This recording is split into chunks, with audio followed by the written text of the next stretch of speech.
The city was too hot to sleep. Roofs were full of people. Dogs barked at nothing, and every small sound felt closer than it should.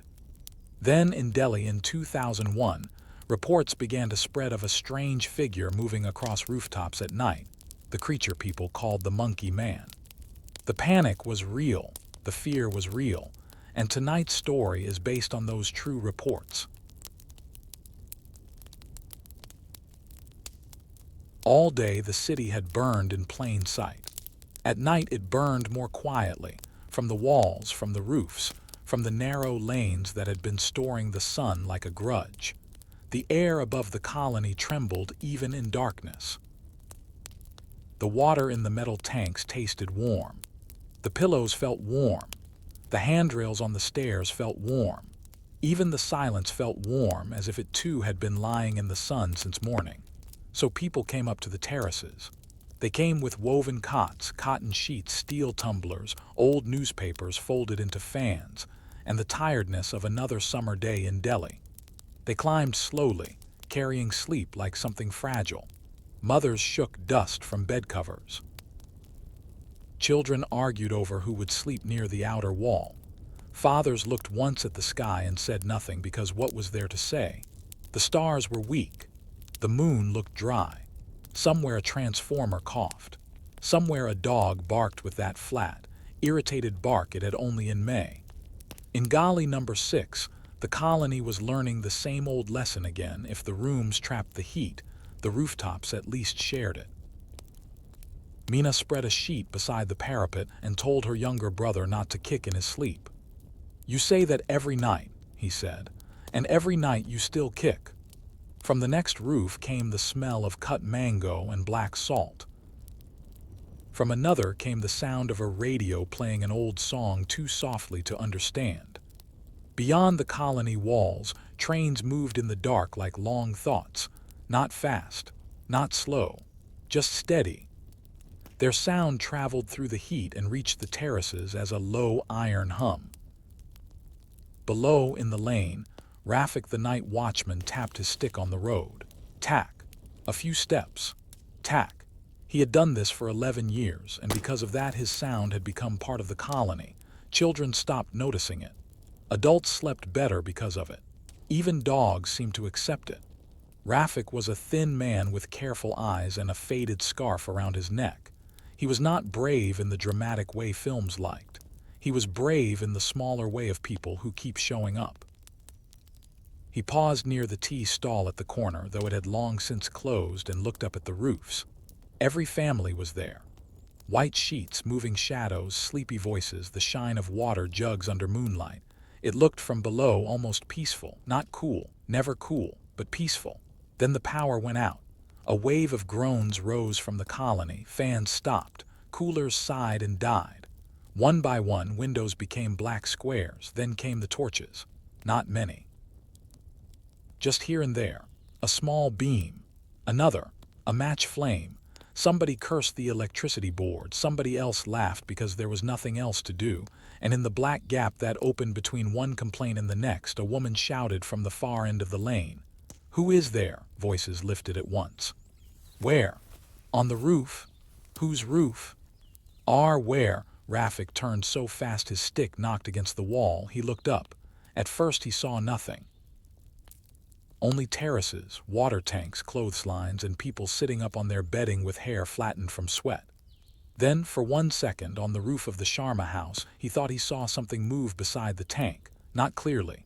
Just a low shape, quick and black against a blacker patch of sky. It vanished at once. A child began crying. Someone yelled, "Monkey!" Someone else yelled, "Not monkey, bigger!" The lane woke completely. Doors opened below. Men came out buttoning shirts. Women leaned over parapets, asking questions nobody could answer. Torches moved wildly now, making everything harder to see. Light hit concrete, then slipped away. A bicycle bell rang because its owner, confused, had knocked into it. Dogs began barking in different directions, which was worse than all of them barking in one. Meena stood up on her terrace and shaded her eyes. "What happened?" she called to the next roof. Auntie Biddy, who lived alone and knew everything before anyone else, answered in a voice full of importance. Something ran there, on the Sharma roof, fast, very fast.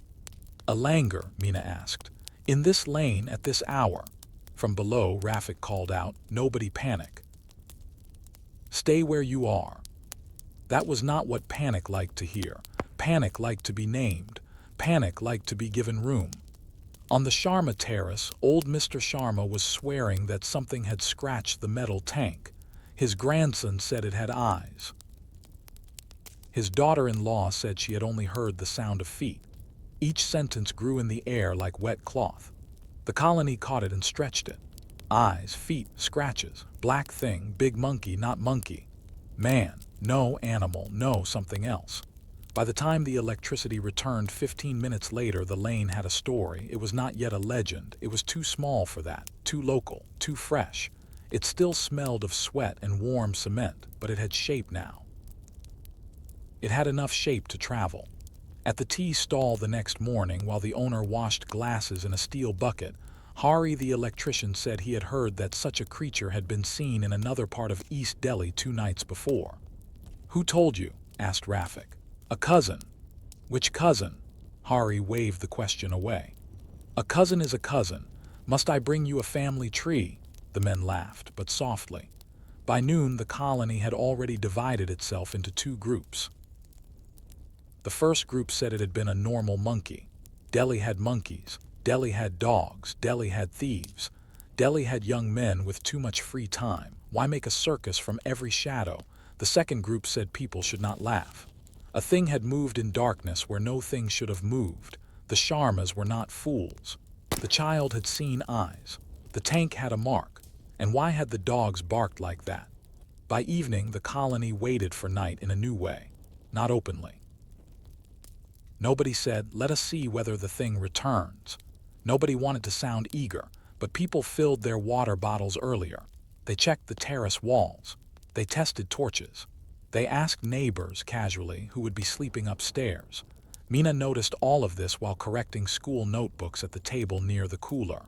Her pen moved, but her attention moved elsewhere. From the radio came news from the city. Somewhere in another neighborhood, strange sightings. Rumors, complaints, a figure on rooftops, a black shape, a creature, a monkey-like man. The announcer sounded annoyed, which only made the story stronger.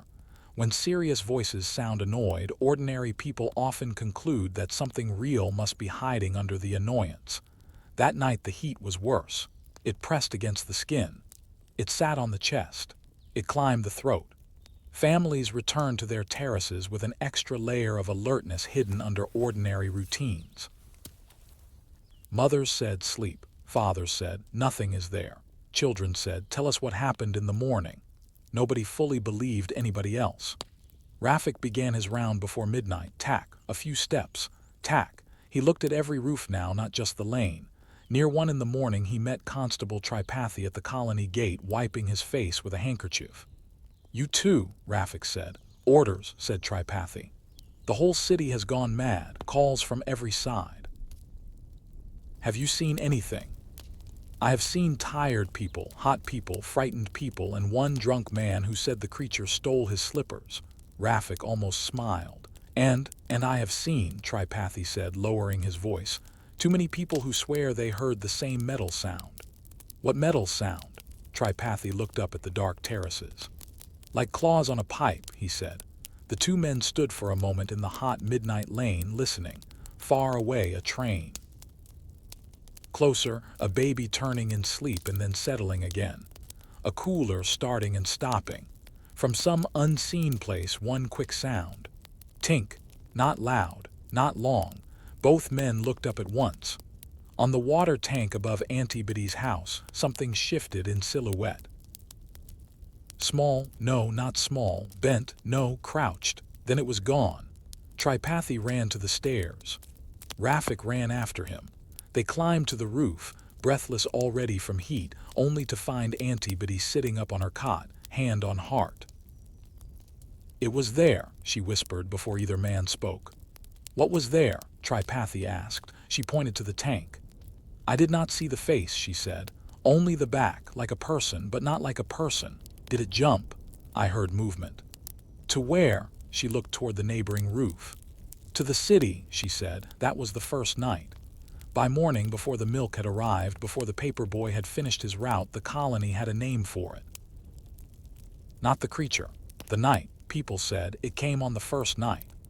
As if that meant there would be another. Night 2. By the second night, the city had begun helping the story. Newspaper men loved the story because it came in pieces. A sighting in one place, an injury in another. A frightened quote from a third, police denying, neighbors insisting. The more untidy a fear is, the more easily it spreads. It enters from many doors at once. By afternoon, boys in the market were already imitating the crouch of the creature. One jumped off a low wall and hissed. Another bent his wrists and said he had claws made of steel. The pond seller laughed. A woman buying coriander did not laugh. She told them not to invite bad things by making them into a joke. Mina returned from tuition classes with a rolled newspaper under her arm. Her younger brother, Ravi, snatched it at once. Did they print it? He asked. They printed 3 different things, she said. Which one is true? She looked at the front page. That is the problem. One report said the creature was black and hairy. Another said it wore some kind of metal helmet. A third suggested a gang was attacking sleeping people and using the city's fear as cover. The words were plain enough. The effect was not. By the time evening came, every reader had quietly chosen the version that frightened them most.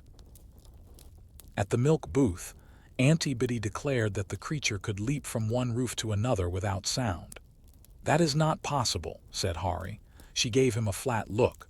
Neither is your wiring, yet we live with both. Rafik listened without speaking.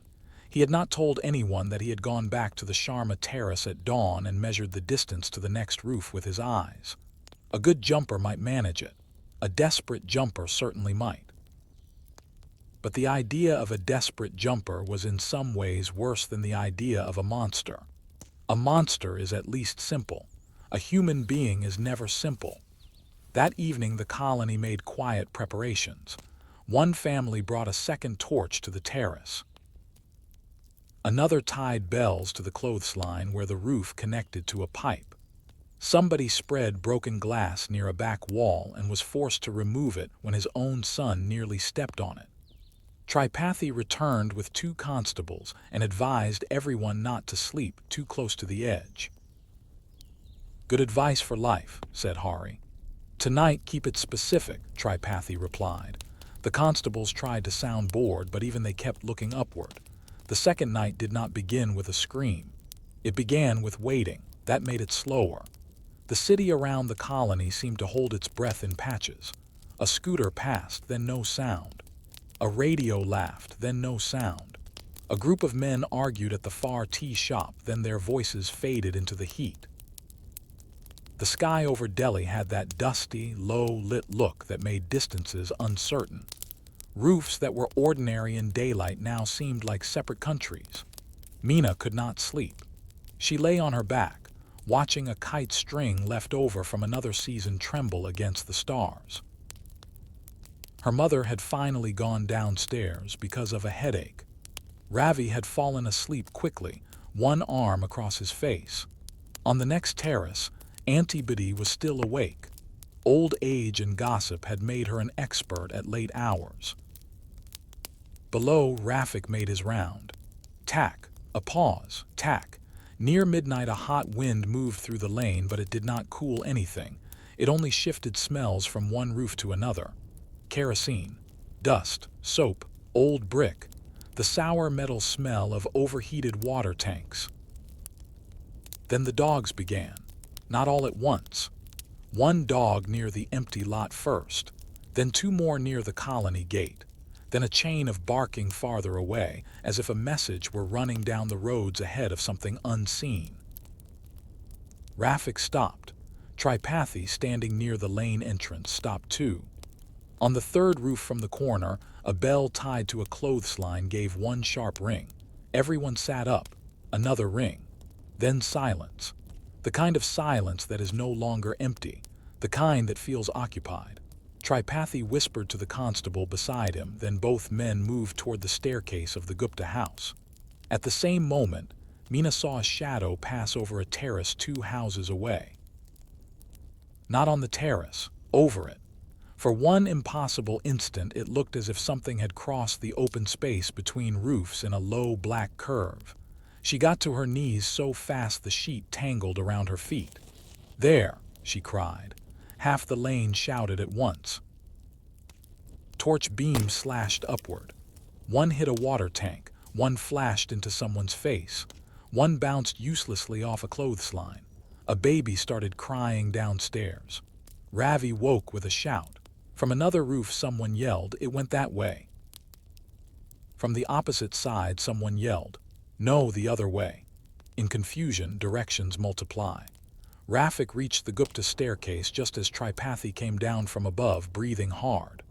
"Nothing," said the constable. Tripathi did not answer at once. He looked angry, not because he had seen nothing, but because he had felt something. A draft. Emotion. The insult of being made unsure in front of frightened people. Then came a new cry, this time from the lane behind the colony. A man had fallen. The police ran. Rafik ran after them. Men from the colony ran too, some barefoot. At the back lane, under a tangle of electric wires and a moon that gave almost no help, they found a young man sitting on the ground against a wall, clutching his elbow and swearing from pain and embarrassment. "I was sleeping on the roof," he said. "I heard scratching. I saw a face. I jumped." "From one floor?" Tripathi asked. "From the first floor, not high." "Did it touch you?" "No." "Did you see it clearly?" The young man hesitated. That was answer enough. But above them, on the roof edge, 3 women were insisting that something had indeed moved there. One said it was black. One said silver flashed near its head. One said it had red eyes. Rafik looked up and saw only shadow and broken brick. By 2 in the morning the colony had changed shape. People who normally slept through summer noise stayed sitting.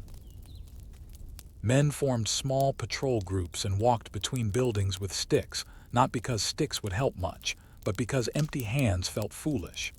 Women passed whispered theories from terrace to terrace. Children were ordered to lie down and close their eyes, which they did only after making each fear larger by asking for more details. Around 3, Meena heard a sound from the next roof that froze her blood. A low scraping. Slow. Intentional. She turned. Something was moving near Auntie Biddy's water tank. Not fast this time. Slow. Bending. Rising. The old woman made no sound. She sat upright on her cot as if fear had made her younger. Meena reached for the torch, but her hand shook so badly that she knocked it against the floor. The beam came on at last. It caught 2 white eyes. Ravi screamed. Then the creature stood on the tank wall and revealed itself. It was a cat. A very thin, very offended cat. For 1 second nobody spoke. Then Auntie Biddy, who had spent an entire day enlarging the danger with great dedication, threw her slipper at it with surprising force. The cat sprang away, and the lane below broke into wild, relieved laughter, the kind that comes only after fear has already humiliated you. Even Tripathi laughed. Even Meena laughed, though her heart still beat too fast. But the laughter did not fully solve anything. It only loosened the fear for a moment. Because after the laughter died, after people lay down again, after the colony tried once more to surrender to sleep, the dogs began barking a second time. This time from the main road. This time with no cat in sight. And very far away, beyond the colony, across many unseen roofs, came the brief metallic sound again. Tink. Then another. Tink. As if something hard and light had landed on pipe, then pipe, then pipe, moving deeper into the city. At dawn, when light finally turned the rooftops back into ordinary rooftops, Meena found small marks in the dust near Auntie Biddy's water tank. They were too blurred to mean much. A child's handprint would have been more useful. A real footprint would have been kinder.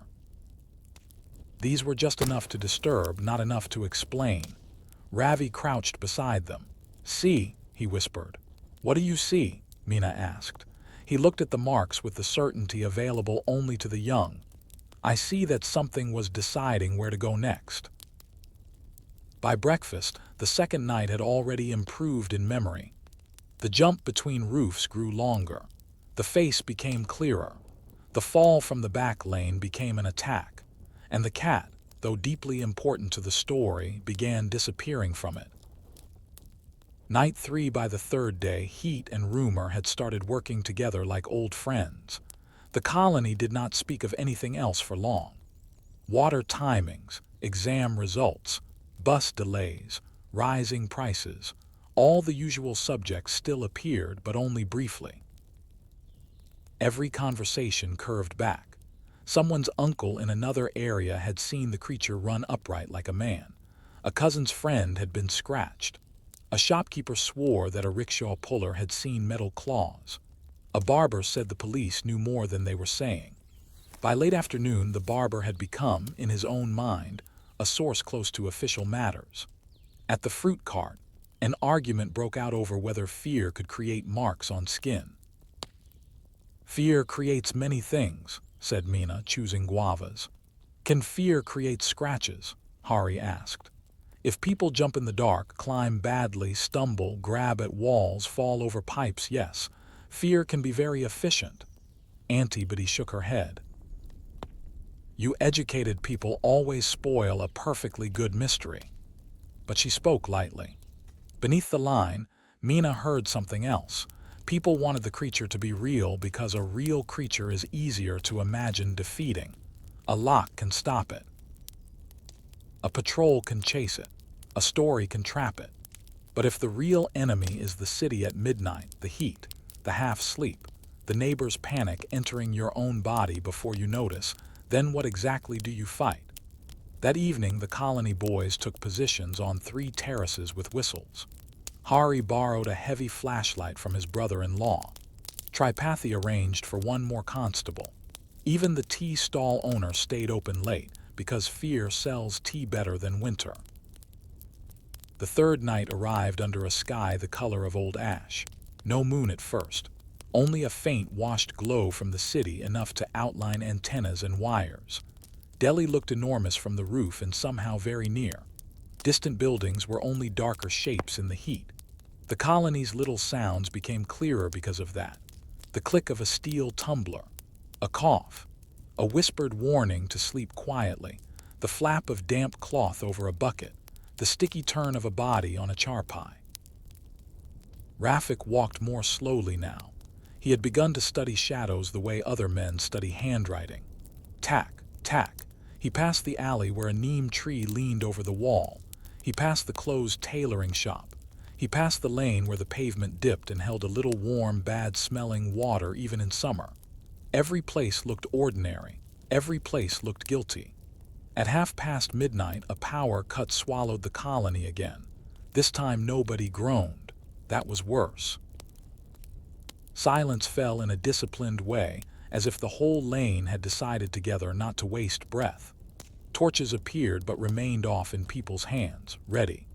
Somewhere behind the colony, someone beat a mattress with a stick to drive away heat, and for 3 seconds half the neighborhood mistook that sound for an attack. Then the whistles began. One short blast from the Verma terrace, another from the Jane roof, then both at once. Rafik looked up sharply. On the highest roof near the corner, something was moving against the sky, taller than a dog, lower than a standing man. It went from crouch to leap in a motion too quick for certainty. There are moments when the eye gives you shape before the mind gives you meaning. This was one of them. The whistles turned frantic. Tripathi and his constable bolted for the stairs. Hari shouted, "Block the back lane." Boys ran, thrilled and terrified in equal measure. Someone's torch finally came on and found the creature in mid-movement for half a heartbeat. Black, arms out, head low, then gone, not vanished. Moved, but so fast the body read it as disappearance.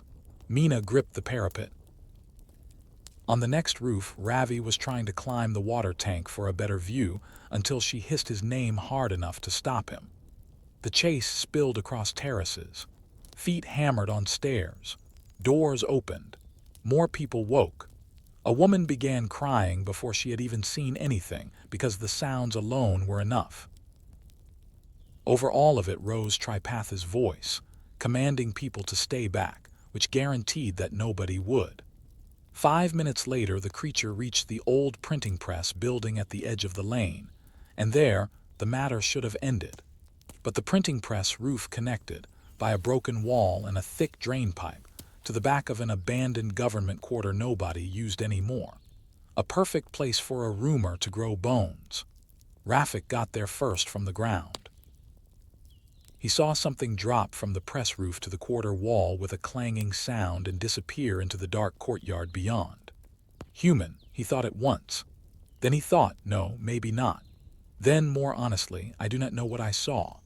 Tripathi climbed the outer stairs with his constable and went in through the half-broken door. The colony waited from surrounding roofs, holding torches like small, weak stars. For a long minute there was no sound from inside.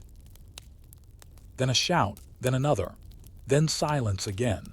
When the policemen came back into the courtyard, they were not carrying anything. What happened? Voices rained down from all sides. Tripathi looked up, furious. There is no creature here. You chased it. Someone shouted. We chased movement. What was inside? Scrap, dust, old pipes, 2 broken chairs, 1 dead fan, and half the city's imagination. No one liked the answer, but then the constable found something near the drain pipe and held it up. A strip of black cloth, thin, torn, stuck on rust. That changed everything again. Tripathi climbed down and examined it under torchlight. Shirt cloth, perhaps, or from a bag, or from anything else black and cheap. It proved little, yet little is often enough. The colony passed the fact from roof to roof before the cloth had even cooled from the constable's hand. Black cloth. So there was a body. If there was a body, then the leap had weight. If the leap had weight, then the thing could be chased. If it could be chased, then it had been afraid. And if it had been afraid, then perhaps the city had frightened it too. That idea moved strangely through the colony. It did not comfort people exactly, but it made the creature more intimate. Less like a demon, more like a scavenger of night. At nearly 3, after the power returned, after tempers settled, after the crowd thinned, Mina sat on the terrace edge and watched the first pale hint of dawn gather over the rail line. She found Rafik below, leaning on his stick. You think it is a man, she said quietly. Rafik did not look up at once. I think many things can happen in the dark. That is not an answer. It is the only honest one I have. She waited. Finally, he said, if it is a man, then he knows the city well. Roof to roof, pipe to parapet. He knows where people sleep in summer. He knows where fear runs faster than police. That is not luck. And if it is not a man, Rafik glanced toward the abandoned quarter, then I hope it has somewhere cooler to live than we do. In the morning, children begged to see the black cloth. Hari claimed it smelled like engine grease, which meant the creature worked in a mechanic's shop by day. Auntie Biddy said the cloth was proof of disguise, which was more dramatic and therefore more useful. Ravi announced at breakfast that creatures in stories always get bolder on the 3rd night. How do you know? Asked Mina. Because if they do not, nobody remembers them. By evening the city was waiting for boldness. Daylight between the 3rd and 4th nights, the city did not rest in daylight. It only changed its language. Morning made people practical for an hour or 2. Milk had to be collected. Children had to be scolded into washing. School uniforms had to be found, even if collars dried stiff on the line. Shops had to open because fear does not reduce rent. But after those first duties were done, the story returned and sat with everybody through the heat. At the barber shop, men discussed climbing techniques as if they had all once been circus artists. On the rickety bench outside the chemist, 3 old men argued over whether old Delhi ghosts had simply modernized and moved east. Women buying tomatoes did not ask first about the price. They asked, what happened in your lane? Even the ice seller, shaving white curls into a red glass bottle, had a theory. He believed the whole matter began because too many people now slept on roofs without proper blessings. Nobody could explain what proper blessings might be, but the theory had a devotional confidence that impressed customers. Mina spent part of the afternoon trying to teach grammar to 4 children whose minds had already moved permanently to the rooftops. "Underline the verb," she said. "Did the monkey man climb by the verb or by the pipe?" one boy asked. "By the pipe." "Then why are we doing verbs?" "Because one day," she said, "you may need to write a statement to the police that is not nonsense." The children laughed. Mina did not. She had read enough terrible reporting by then to know that language fails people fastest when they are frightened. Everyone says something. Nobody says exactly what the something did, how long they saw it, where the light came from, whether it came from the left or right, whether the witness had just woken, whether another witness had shouted first. By evening, memory had already begun dressing the facts in borrowed clothes. From her window, she saw colony life reorganizing itself around uncertainty. Men who had never previously spoken to each other now held conferences under the neem tree. Teenagers became self-appointed guards. One mother began insisting her sons sleep indoors, and the sons, insulted, started speaking of honor. Another mother quietly moved their bedding indoors without debate and won the matter through logistics. Practical women always outgoverned dramatic men in summer colonies. Rafik, meanwhile, did what experienced poor people always do during public hysteria. He watched not only the fear, but the opportunities it created. Open terraces, distracted households, more people awake, yes, but also more people looking in the wrong direction at the wrong time. A city in panic is easier to rob, not harder, because panic narrows attention. Everyone waits for the extraordinary and forgets the ordinary theft taking place by their elbow. He said as much to Tripathi when they shared tea under the gate shade. The constable gave him a tired look. "You should join the police." "I am badly paid already. Why would I choose a second badly paid profession?" Tripathi almost smiled, then rubbed his eyes. "You think there are copycats?" "I think there are always copycats. Give one shadow a name and half the city tries it on for size." Tripathi considered this. "And the thing we both saw." Rafik sipped his tea before answering. "That is the part I keep out of my cleverness." By late afternoon, the heat leaned so heavily on the colony that even fear seemed to sweat. Curtains hung still. The lane dogs had no energy for territory. Far off, from a school playground left empty in summer hours, came the hollow sound of a cricket ball being hit by boys too stubborn to stay indoors. Life went on. That may have been the strangest thing of all. Not that rumors spread, but that chapatis were still rolled, uniforms still ironed, quarrels over buckets still fought, homework still neglected, lentils still burned on stoves, and bus conductors still shouted routes as if the city contained no mystery at all. At sunset, Mina saw Auntie Biddy sitting alone under the shade of the stair cover with a bowl of sliced cucumber in her lap. "You are very quiet today," Mina said. "I am conserving my energy for gossip," the old woman replied. Mina sat beside her.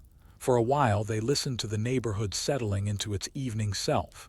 Pressure cookers, distant temple bells, one child crying because another child had taken his plastic bat, a street vendor calling out for old utensils. Then Auntie Biddy said more softly, "These stories are dangerous for people who live alone." Mina turned. "Because everyone thinks you must be terrified." "That also," said the old woman. "But mainly because when something actually does happen, people will think it is just more story." That stayed with Mina. Fear makes witnesses louder, but it can also make them less believable. By the time night returned, she understood that the colony was not only being haunted by a creature, it was being changed by the act of waiting together for one. Night 4, the 4th day, was the hottest yet. By noon, the colony moved as if under invisible weight. Even the stray dogs lay flat under scooters with their tongues out. The tea turned bitter faster. The hand pump gave water that seemed offended to be touched. Above the roofs, the sky had that white, blinding emptiness Delhi sometimes gets in late summer, a sky so bright it feels like a sound. Bad sleep had begun showing on people's faces. Tripathi had red eyes. Rafik looked older. Meena corrected the same line twice in a student notebook without noticing. Auntie Biddy forgot where she had put her keys and accused the creature of taking them before finding them in her own blouse pocket. The city was no longer only afraid, it was tired, and tired minds do strange accounting. They misplace ordinary things and charge the lost to mystery. By evening, stories had become more decorative. Someone said the creature wore shining metal on its hands. Someone else said it attacked only those who slept alone. Another insisted it hated bright light. A boy claimed his uncle had heard that it laughed like a human being. Nobody could agree, but nobody stopped adding. Meena stood on the terrace at sunset and watched heat leave the walls in wavering lines. Down below, Hari and two other men tied a string of empty tins near the back lane so anything crossing there would make noise. "Or the wind will," Meena said. Hari shrugged. "Then at least the wind will have to identify itself." At about 11, a dust-laden breeze rose from the road and carried with it the smell of hot tar and distant drains. Some relief came with it, but only enough to remind people what relief felt like. Children slept quickly from exhaustion. Adults stayed awake longer than they admitted. The fourth night was the noisiest night, not because the creature was louder, because the people were. A tin can clattered in the back lane and 20 heads lifted. A branch scraped a wall and 4 torches flashed. A plastic sheet lifted from someone's roof and skidded 2 feet, and for one ridiculous, unforgettable moment half the colony thought the monkey man had become flat. Fear had learned the map now. It traveled easily. Near 1 in the morning, the colony boys on watch began whispering to each other from roof to roof, and their whispers became a second kind of danger. Whispered fear is more contagious than shouted fear. It asks to be leaned into. "Did you hear that?" "What?" There. "On the pipe?" "No, behind the tank." By the time a sound reached Meena's terrace, it already carried 3 interpretations. Then, at last, something real happened. A figure rose from behind the parapet on the old printing press roof. It did not leap this time. It stood. Only for a breath. Head low, shoulders narrow, arms bent strangely. Enough for 6 people to see it. Enough for 8 more to believe they had seen it too. Then it dropped back out of sight. Tripathi charged toward the building again. Hari followed. Rafik cut through the side lane. From above, Meena watched the roofline with painful concentration. Nothing moved. Nothing. Then, from the other side of the press building altogether, something slid down a drain pipe so quickly it looked less like climbing than pouring. A human body could do that, she thought. A human body trained by desperation could do that. The figure hit the lower ledge, swung once and vanished into the alley between 2 shuttered shops. Rafik reached the alley first. He found no creature. He found a child's rubber slipper, 1 bent aluminum plate, old posters peeling from a wall, and the smell of hot dust. But just before the alley turned toward the main road, he saw a fresh handprint high on the plaster. Too high for a child, too narrow for comfort. He touched it. Warm. Which meant almost nothing in that weather, yet unsettled him anyway. The colony did not calm down after that. It fractured. One family carried their bedding downstairs and chose to sweat indoors rather than sleep under the open sky.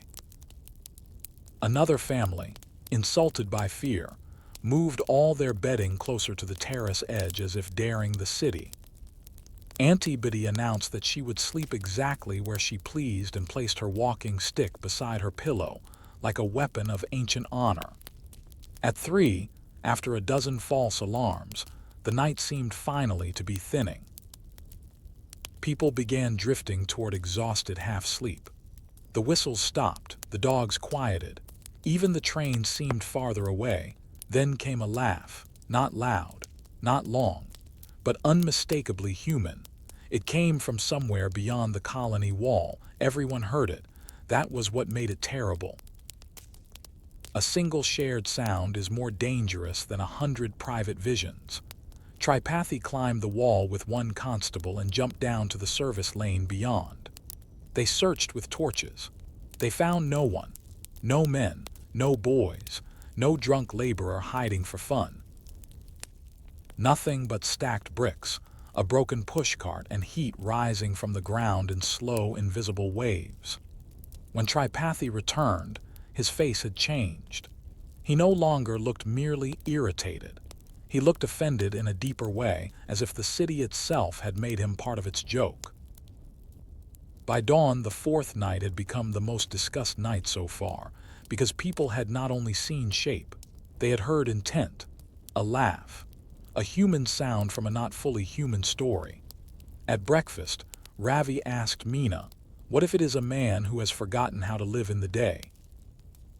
She poured tea into 2 steel cups. That is a very sad thing to say before breakfast.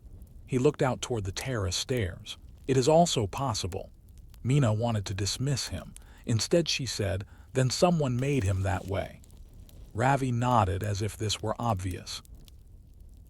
In the lane below, Rafik stared at the handprint in his memory and wished it had been a paw.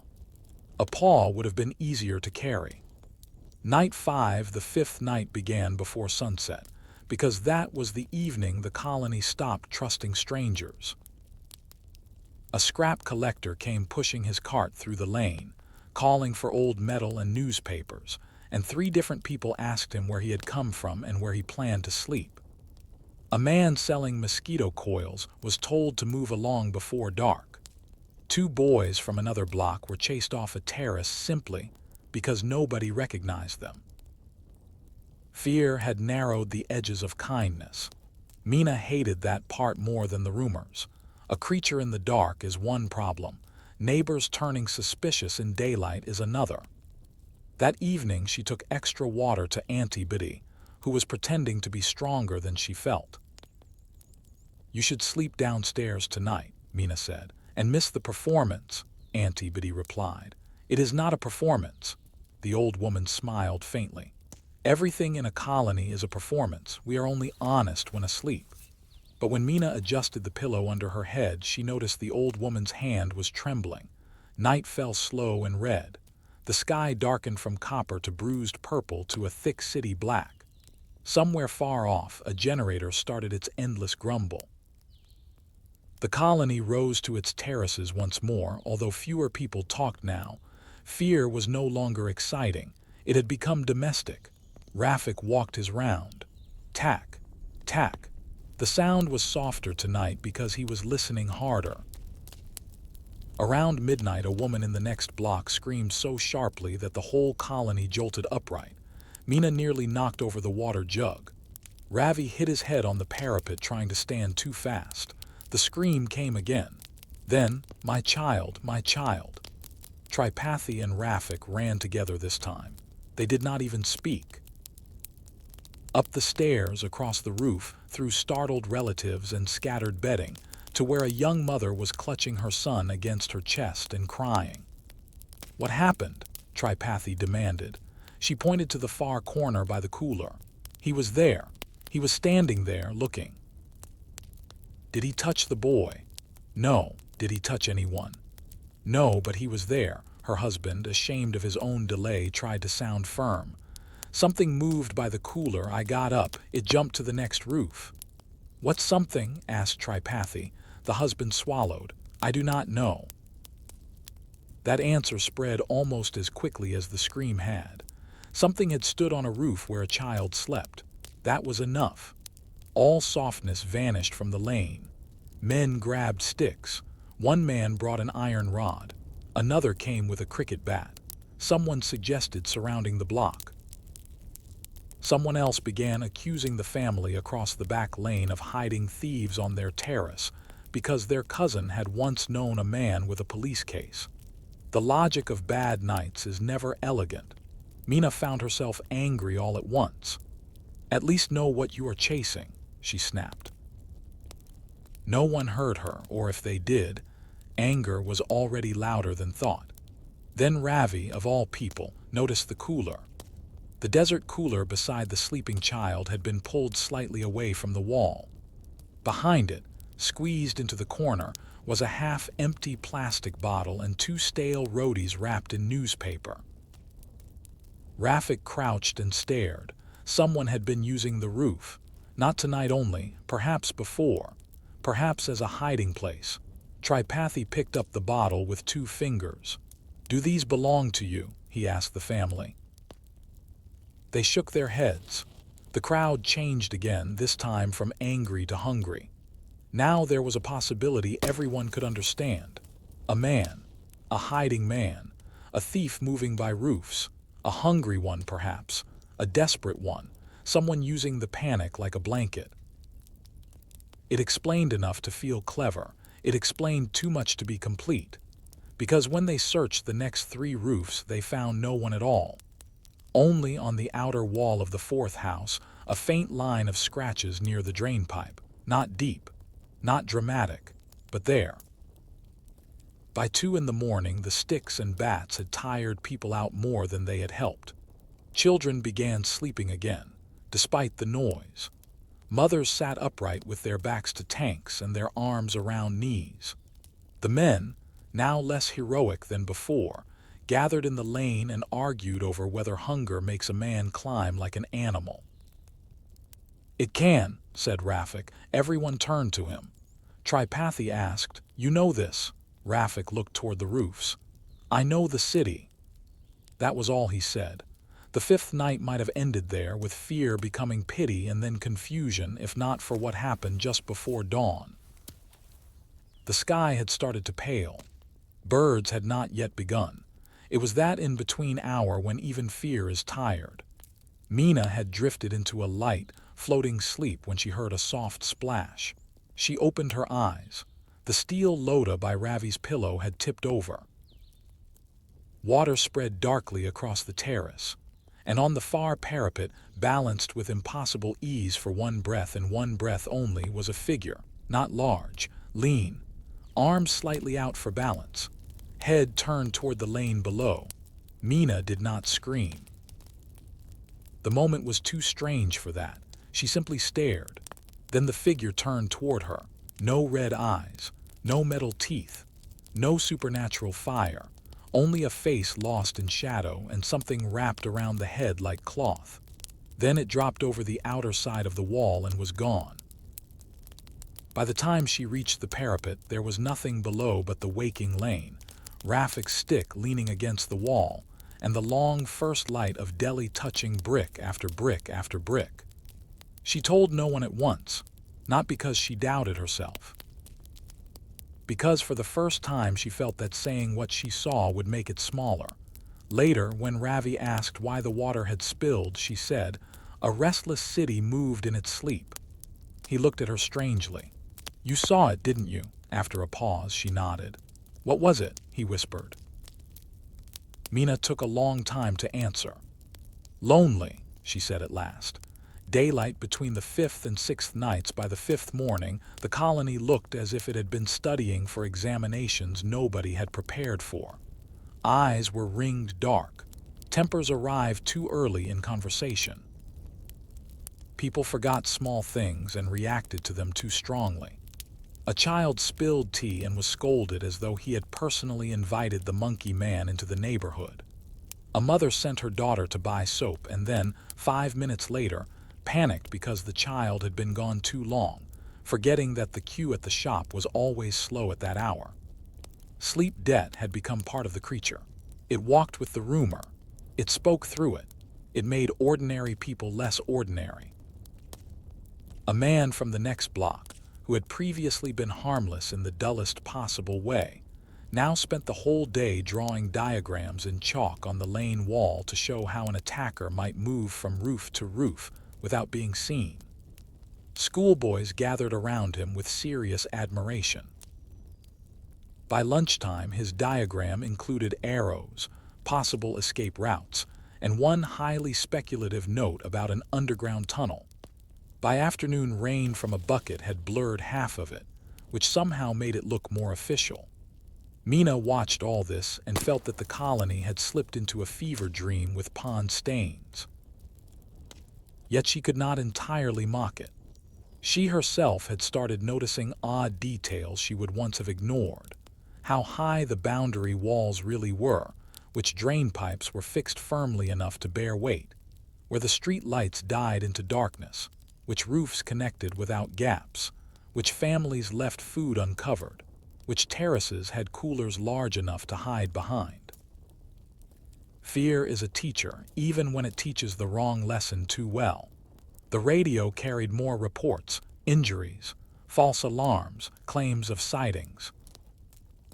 Statements from officials asking people not to panic. That particular sentence had begun to sound absurd.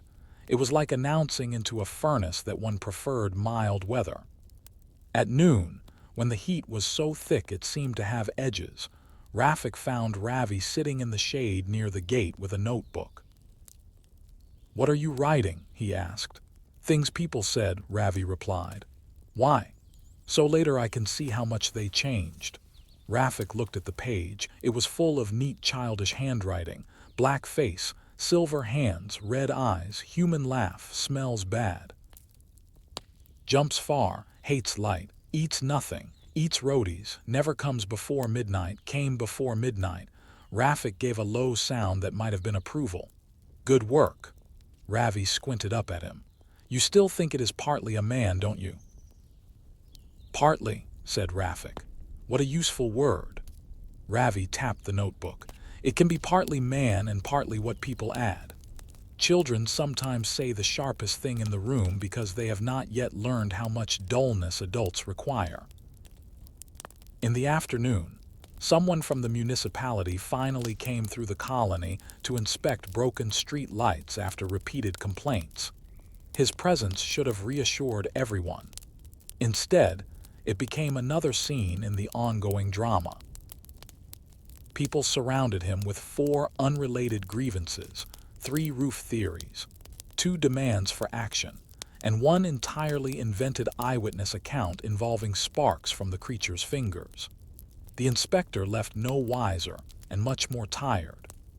Hari spent half the day repairing a fuse box and half the day pretending he was not enjoying his sudden rise in importance. In times of strange fear, the electrician becomes almost priestly. He understands darkness in practical terms, which makes people hopeful. "Can brighter bulbs help?" asked one woman. "Against what?" he said. She looked around as though even daylight might overhear. "Against atmosphere." Hari considered the question and, to Mina's great irritation, answered solemnly, "Up to a point." By evening, another change had come over the colony. People were not just afraid of the dark anymore. They were embarrassed by how afraid they had been on previous nights. Embarrassment is dangerous. It makes people overcorrect. Men who had hidden indoors now swaggered outside with sticks. Boys who should have gone to sleep vowed to keep watch till dawn. Even those who doubted the story felt pressure to perform courage for their neighbors. That was why Mina felt unease even before the 6th night began. Fear had matured into pride, and pride in crowded colonies is always looking for a staircase to fall down. Just after sunset, she found Auntie Biddy tearing old sari cloth into strips. "For what?" Mina asked. "To tie around the bells. They ring too easily in wind." "That is sensible." Auntie Biddy nodded. "Do not sound so surprised. I was sensible before I was entertaining." They both laughed. Then the old woman added, "But listen to me. If something really does happen tonight, do not run where everyone else runs. Crowds are more foolish than shadows." By then the heat had gone copper, and the first uneasy wind of the dust storm was beginning to move through the wires overhead. Night 6 on the 6th day, the city looked ill. Dust floated in the light. The wind turned restless. Newspapers slapped against walls and would not stay folded. Even before sunset, people began saying a storm might come, though in Delhi, a storm can mean many things. Sometimes rain, sometimes only wind and dirt and a little broken relief. The monkey man had now traveled beyond the colony in story form so completely that nobody could tell where rumor ended and reporting began. The radio carried one version. The newspaper carried another. A man on a scooter brought a third from across the river. Shopkeepers repeated all three and improved them. Somewhere, people said, a crowd had chased shadows for an hour. Somewhere else a man had been beaten because he was climbing home late and from the wrong direction. That frightened Meena more than any crouched figure on a roof. By evening even Tripathi seemed sick of the whole city.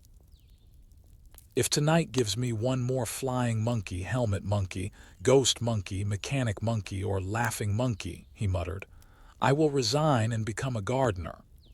A gardener in this heat, said Hari. Tripathi thought about it. You are right. I will remain police. Yet he posted himself at the colony gate before dark. The sixth night arrived under moving wind. Sheets lifted and settled. Dust whispered along terraces. The heat broke a little, but only into discomfort of a different kind. Children were brought downstairs earlier than usual. Fewer cots were laid out. The colony no longer trusted the open sky as it had 6 nights before. Around midnight the storm came. Not rain, dust. A hard gust first, then many, shoving through lanes, shaking wires, pushing loose lids from buckets, slamming one unlatched terrace door over and over until someone tied it shut. People covered their mouths with gamchas and dupattas. The whole colony turned grainy. Even torchlight looked tired in it, and in dust every shape becomes half imagination already. That was when the bells rang. Not one bell this time, 3. Then the tins in the back lane. Then a shout from the printing press roof. Rafik ran into wind that felt full of sand. Meena, coughing, reached the parapet and could barely keep her eyes open. On the roofs across the lane, through sheets of dust and weak light, she saw movement everywhere at once. Cloth, people, shadows. For a second she understood how a whole city could invent one creature from 20 different motions. Then one motion separated itself from the rest. A figure crossing low along the wall of the abandoned quarter. Not fast now, careful. Human careful. Tripathi saw it too. There, he shouted, and this time he did not sound doubtful. He ran with Rafik into the quarter while the colony watched from all sides like a stadium of exhausted witnesses. Inside the broken courtyard, the dust moved in spirals. Old pipes rang faintly in the wind. Doors banged where no doors should still have been hanging. Rafik found the figure first, crouched behind a fallen cabinet. For a stunned half-second they only looked at each other. It was a man, maybe 18, maybe 30. Dust made age uncertain, thin as rope, eyes bright from hunger or fear or both. A black shirt torn at the shoulder, cloth wrapped around head and mouth. Something metallic strapped to one wrist that turned out in the next second, not to be a claw at all but a piece of broken tin wired there for protection while climbing. Then the man moved. He sprang up the side wall with shocking speed, kicked off a pipe, and reached the low roof before Tripathi could grab him. Stop, Tripathi shouted. The man looked back once, not monster, not spirit, not animal, only wild with the knowledge of being cornered. Then he ran. Across the quarter roof, over the broken wall, onto the press building, across the pipe bridge, gone into the moving dust. Tripathi almost followed, then stopped. A bad step in that wind and he would join the city's injuries by morning. Rafik stood still, breathing hard. The colony waited. When the two men emerged into the lane without the figure, disappointment fell almost visibly over the terraces. Well, Hari shouted. Tripathi spat dust from his mouth. A man, he said. Some people laughed at once from relief. Some refused the answer on instinct. Auntie Biddy demanded details from her roof. How can a man jump like that? A thin, hungry man with practice can do many things, Tripathy snapped. And the scratches, tin on his wrist, and the eyes. Tripathy looked up at all the waiting faces. Everyone's eyes look wrong at 2 in the morning. That should have ended it. For sensible people, perhaps it did, but stories rarely surrender so cleanly. Because half an hour later, when the dust was settling and people had begun talking themselves toward relief, a scream rose from the far roof of the colony. Not fear this time. Pain. A boy from another lane had slipped while trying to cross a wall for a better look and gashed his leg on exposed metal. It was not the creature. It was the chase. The chase had finally bitten someone of its own. The sight of real blood, even a little, changed the whole atmosphere. Suddenly, the monkey man became less thrilling and more stupid. Parents dragged children downstairs. Men lowered their sticks. Even the loudest talkers quieted. The colony had spent 6 nights feeding a shape in the dark until it grew bigger than sense, and now sense had demanded payment. By the time the storm moved on, the city felt emptied out. Mina found Rafik near dawn, sitting on an upturned crate by the gate. So it was a man, she said. Rafik rubbed dust from his eyelashes. At least one of them. One of them, he gave a tired shrug. One man can run across roofs. One rumor can run across 1,000,000 minds. Tell me which is easier to catch. She sat beside him for a minute without speaking. From very far away came thunder. Real thunder. Not near enough to help yet, but there. The 6th night had given the colony an answer. It had not given the city peace. Night 7 news moved through the colony before evening. The police had picked up 2 young men in another area. Both roof sleepers, both thieves, both thin enough to turn sideways through impossible spaces. One paper said the monkey man mystery was solved. Another said the real attacker was still out there. The tea stall printed both ideas on people's faces at once. By now, nobody was fresh enough to argue well. Most families simply wanted one decent night of sleep. Clouds gathered in the late afternoon, high and dark at the edges. Not proper monsoon clouds, not yet, but enough to shade the city for a while. The colony changed under that shade. People spoke softer. Tempers cooled a little. Even the dogs seemed uncertain whether to bark or rest. Mina helped bring 2 cots downstairs. Ravi protested. What if it comes tonight? If it comes, let it find an empty roof, she said. But not everyone went indoors. Habit is hard to dismiss, and so is heat. Auntie Biddy remained on her terrace out of principle. Rafik kept his round because rounds are what separate night from chaos. Tripathy came once more because unfinished fear is still official work. The 7th night felt thinner than the others. Not less dangerous, more honest. Without the full crowd on the roofs, the colony's sounds returned to themselves. A pressure cooker washed and turned upside down in one kitchen. A transistor radio reporting cricket scores in the distance. A baby refusing sleep. A train running under a sky heavy with waiting rain. The city was still hot, but the heat had lost some authority. It no longer ruled, it negotiated. At around 1, the first drops fell. Only 5 or 6, dark circles on warm concrete. The smell that rose from them was so beautiful that for a moment every other thought gave way. Dust, brick, heat, and water met each other and made a smell older than fear. People lifted their heads. Someone laughed from a window. Someone said, "At last." Then the drops stopped.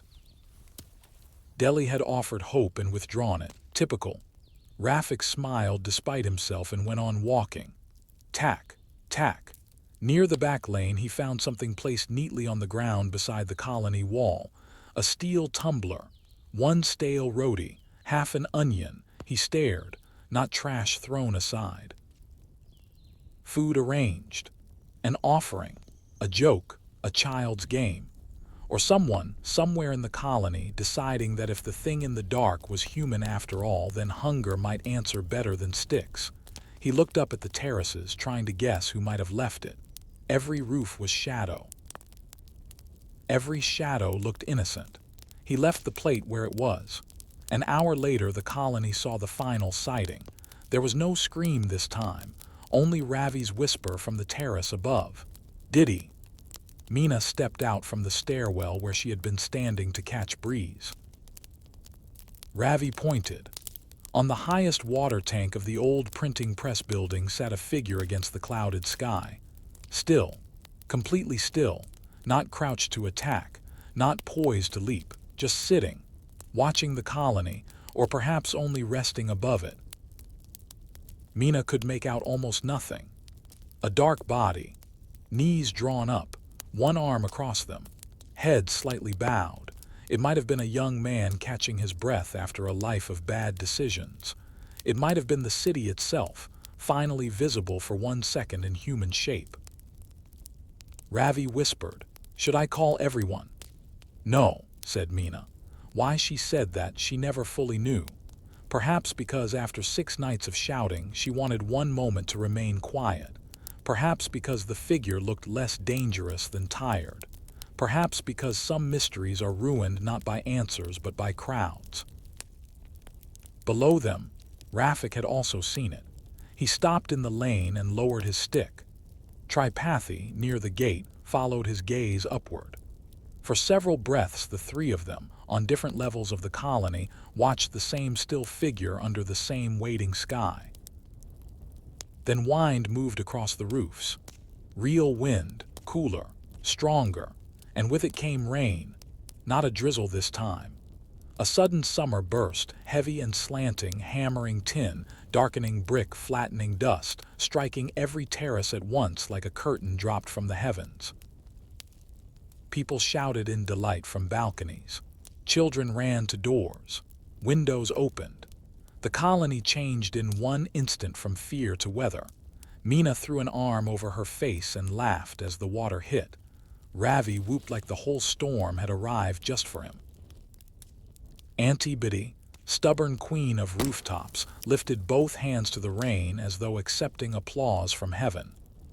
Rafik looked back toward the printing press tank. The figure was gone. Maybe it had climbed down in the confusion. Maybe it had never been quite where he thought it was. Maybe rain erased the line between body and night too quickly for certainty. Tripathi came splashing through the lane and stopped beside him. "You saw that?" he asked. Rafik nodded. "You think it was one of the boys from the reports?" "Maybe." Tripathi wiped rain from his face. "And if not?" Rafik listened to the colony celebrating the storm. "Then let the rain keep one secret," he said. The two men stood there while water rushed along the lane, carrying dust, wrappers, dead leaves, old fear, and 1,000 tiny roof made stories into the drains. By morning the city smelled different. Cooler, though not cool. Washed, though not clean. The newspapers were damp at the edges. Children stamped in leftover puddles until shouted back indoors. Women spread wet bedding over lines. Men talked about sleep the way hungry people talk about food. Actual sleep. Heavy sleep. Sleep without whistles. The monkey man did not visit the colony again. Or if it did, it found no audience worth keeping. In the days that followed, explanations settled over the city like dust after wind. Some said there had been thieves using fear to move unseen across roofs. Some said there had been pranksters. Some blamed exhausted minds, heat, bad sleep, and the cruel inventiveness of rumor. Some insisted none of those explanations covered everything. A handprint too high. A laugh too strange. A leap too clean. A face too wrong. All of them were probably right in part. That is how cities make legends, not from one lie but from many partial truths stacked together in the dark. Years later, people in the colony still remembered the 7 nights of the heatwave city. They remembered bells tied to clotheslines, sticks in the lane, black cloth on rust, the smell of dust before rain, the cat that briefly became a monster, the mother who clutched her child, the boy who fell trying to see too much, the shared laugh heard in the dark, the first storm breaking over the roofs. And each person, when telling it, kept one detail different: a different roof, a different hour, a different shape against the sky, a different answer. Mina remembered the spilled water and the figure balanced on the parapet like a thought that had almost become a person. Ravi remembered the marks in the dust and believed, long after childhood, that fear is a creature that learns your habits. Tripathi remembered the young man with tin strapped to his wrist and never again laughed too quickly at panic in poor neighborhoods during hard summers. Auntie Biddy remembered everything, including the parts that had not happened yet, and told the story so often that the colony half owed its memory to her invention. And Rafik, who had watched the city from ground level for years, remembered something simpler. He remembered that on the hottest nights, when sleep becomes thin and every rooftop feels like another country, a city can begin dreaming while still awake. In those dreams, a hungry man becomes a beast. A shadow becomes a warning. A sound becomes a witness. A rumor grows claws. And yet, somewhere inside all that confusion, there may still be one real figure moving from wall to wall, trying not to be seen, trying only to survive, carrying the whole weight of the city's fear on his narrow back. That was the conclusion people rarely liked because it was too human. The monkey man was frightening, but the heatwave city was stranger. It could turn loneliness into spectacle. It could turn poor sleep into prophecy. It could take one climbing body, a few wrong sounds, 1 week of hot rooftops and anxious neighbors, and make a legend large enough to outlive everyone's certainty. And when the first rain finally came, the city did what cities always do. It did not solve the story. It only made it unforgettable. Afterward, the next summer, when the first truly brutal week arrived and families once again dragged charpais to the rooftops, the old fear returned for one brief second like a muscle memory. A dog barked in the lane after midnight and 3 people sat up at once. A loose pipe made a metallic sound in the wind, and Hari, who had sworn all year that the entire affair had been nonsense, turned his head faster than anyone. Ravi laughed at him for 2 full minutes. Mina did too, but the city did not give the story back in the same way. Stories can return. Conditions cannot. That was what they had learned.